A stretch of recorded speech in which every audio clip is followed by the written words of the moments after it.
We have Matthew Bolger, the Legislative Director of the American Humanist Association. Please come on up, Matt. Second, we have Dr. Mike Gauss, founder of the Center for Pluralism. And then third, we have Vishabjit Singh, who is a Sikh and is talking about the failure of the Indian governments for the last 34 years to bring to justice the perpetrators of mass killings of Sikhs in 1984. So welcome, members of the second panel. This one is called Challenges and Opportunities.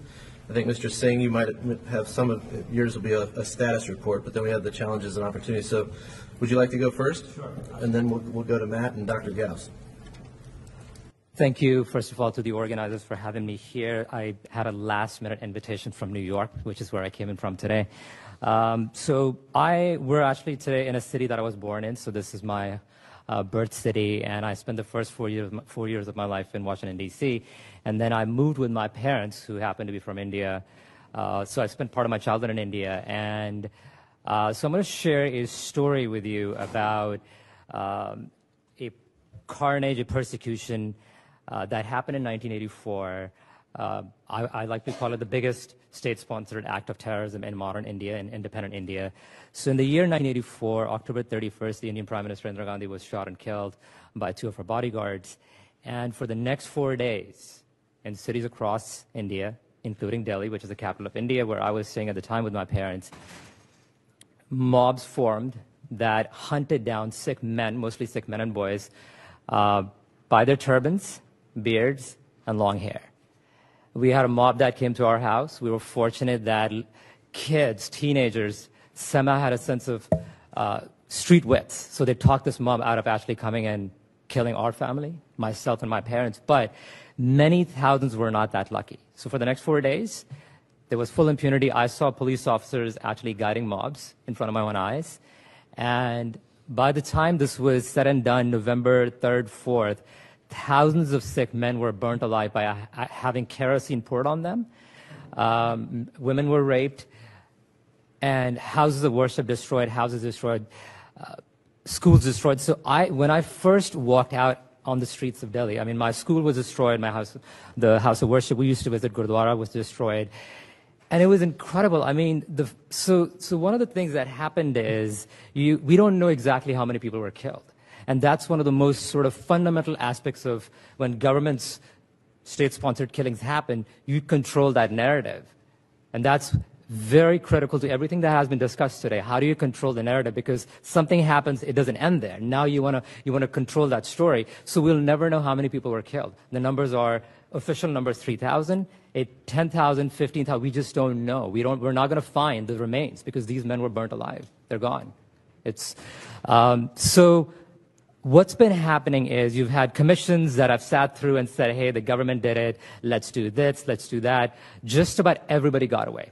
People got elected. People got promoted. Only, as far as I know, 14 or 15 of the murders have been tried and convicted, and that's it. So what happened in 1984, targeting Sikhs, set the stage for powers to be, doesn't matter, BJP, Congress, anybody else, to know you can kill with impunity, as many people as you like, in a democracy and get away with it. So what's been happening for the past 34 years, I'm not talking about history here, I'm talking about contemporary events, because today, this event is being massaged, controlled, recreated. Truth is being sort of massaged in ways where most Americans don't know this happened. Most people outside of India don't know this happened. Most Indians who were born after 1984 do not know the details. And I'll give you a very brief detail of how this impacts Americans. A few months ago, the State Assembly of Connecticut passed a resolution that tomorrow, November 30th, will be recognized as Sikh Genocide Awareness Day.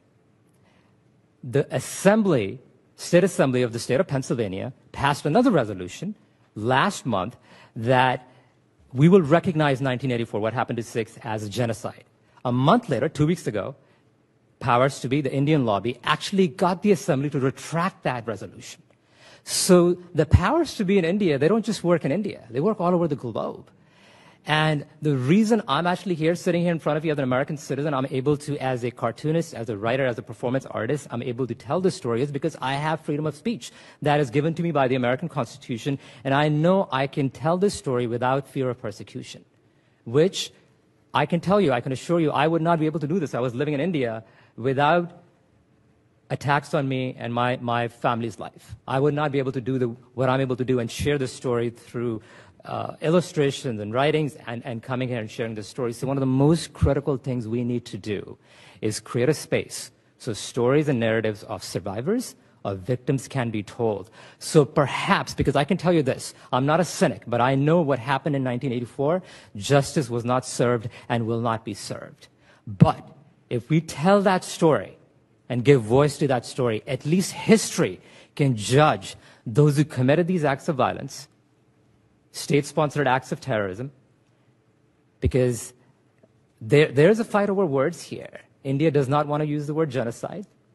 All right, that's fine, but they don't want to use the word terrorism either. The biggest act of terrorism in modern India was 1984. But nobody's going to say that because it has huge implications. So my hope is, and I thank the organizers here for giving me this space to sort of share this part of my story, and I hope we can actually have many more such events and perhaps other avenues so we can sort of bring out these stories, not just of Sikhs, Dalits, Muslim, Christians, many others. This is a global issue. This is an American issue.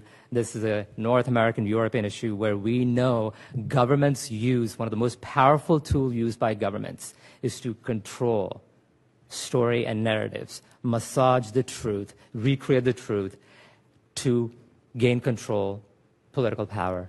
And we see that happening all over the globe. Thank you very much.